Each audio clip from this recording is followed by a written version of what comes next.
What's up guys, Anthony here, and today we're gonna talk about the HyperX Pulsefire Core RGB gaming mouse. It's the entry-level gaming mouse and it costs 30 bucks on Best Buy. It's got a beautiful design if you ask me. It's very simplistic, and the cable is braided, as you can see.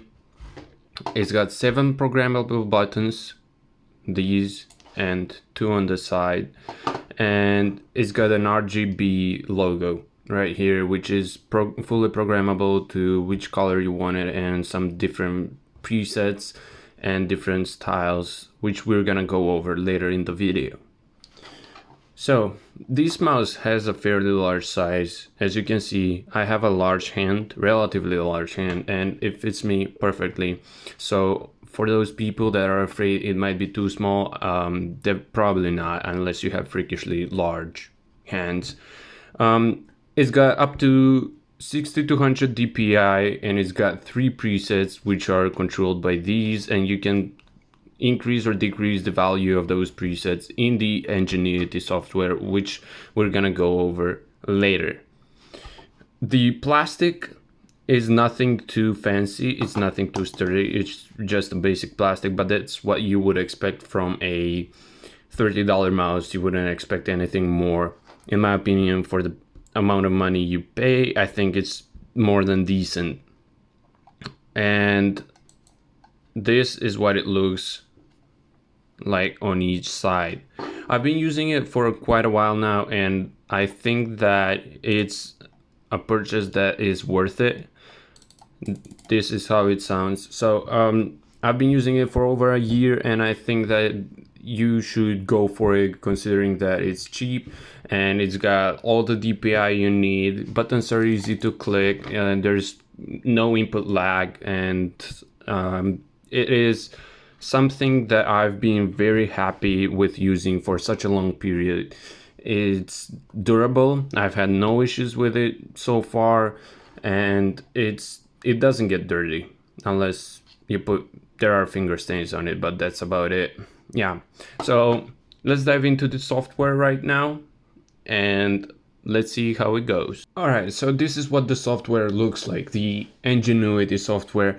And when you first turn it on, you can see the lights button and sensor areas, and then you can see on the left all your HyperX connected products. I only have the mouse, so that's the only thing it's gonna show up right now.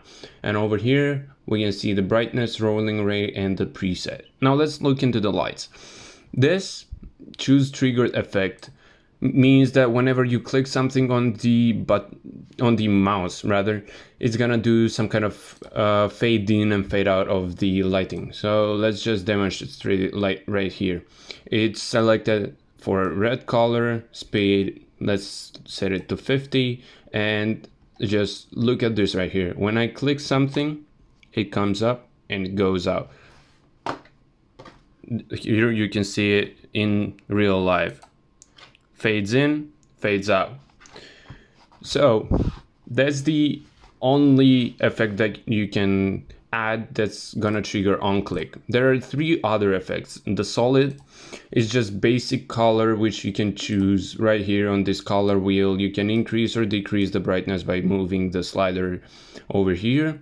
It can go all the way to white, and then it can be turned off. And here there are some different preset colors for it.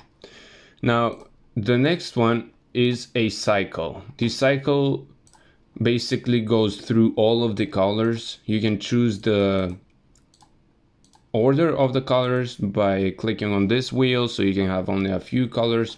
Now in slow mode it's pretty fast. Imagine if it goes in fast mode, it's just blinking like crazy. The way I want it is in the slowest possible, and just still is a little too fast, but it is what it is. And over here you control the opacity, whether you want it brighter or dimmer. The last effect that you can add is let me hide this one, is the breathing effect. So the breathing effect is something similar like the cycle, but the only difference is that over here it's only one color, which fades in and fades out constantly. You can control the speed once again, brightness, and that's pretty much it about the lighting. Now let's head over to the buttons. You've got 7 fully programmable buttons, including this one, the scroll wheel, the 2 DPI controllers, and then the 2 buttons on the side. Now let's just select this button on the side. You can see that you can add a keyboard function, mouse function, multimedia, macro, window shortcut, or you can have it disabled. Currently, I have this one going forward on a web page or a different file manager, and this one going backwards. So those are the default, and I like to keep them that way. But if you want them to do something else, like jump throw in CSGO or another command that you want for your gaming, this is where you can choose how to program it. And the last one is the sensor. So over here you can control the 3 DPI settings like so, which you can, these are presets, and these presets are controlled by clicking these 2 buttons right above the scroll wheel, as you can see right here, these 2, and you can choose to have these settings on any different amount of DPI you want. You can have this one on 200 and then this one up to 5600 or 6400. I don't need it that fast. I want it down to 1800, 800, 1800. I don't know. I don't remember which one I had it on. It doesn't matter. This one was 800, yeah. I will set it up for myself later. But yeah, this is how you control the presets, and whenever you have the mouse in a certain preset, it's gonna light up the color you want, so that you can tell the amount of DPI you have according to the color of the RGB logo. So you can choose same as previously, your color that you want. I'll just leave it at blue. I believe these are the default colors, and this is how it looks like. Then you can add another level and another level, and you can have up to 5 levels of DPI. Now that's pretty much what you can do to set a preset for you to control your DPI instantly without going into the software.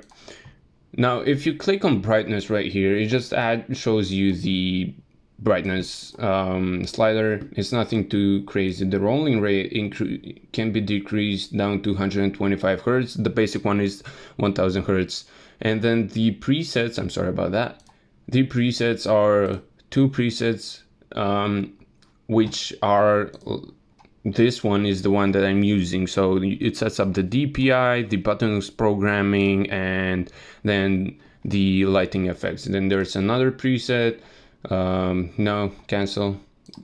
You can save your own presets, or this is the cycle preset, so it's a different one, but you can program these on your own. I will go back to the base settings, cancel, see, base settings, and this is how I'm gonna keep it.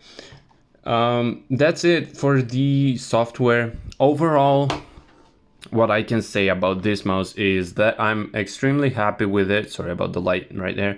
I'm extremely happy with it, and I've been using it for a while now, as I mentioned, and it's served me greatly. I don't think I need a more expensive mouse. There's no input lag, there's no delay, there's nothing. Buttons are easy to click, it's fairly sturdy, it's quality, it hasn't gotten any kind of problems so far in a year of daily usage in gaming. I've been using it every day for almost all day, and it's been holding on great.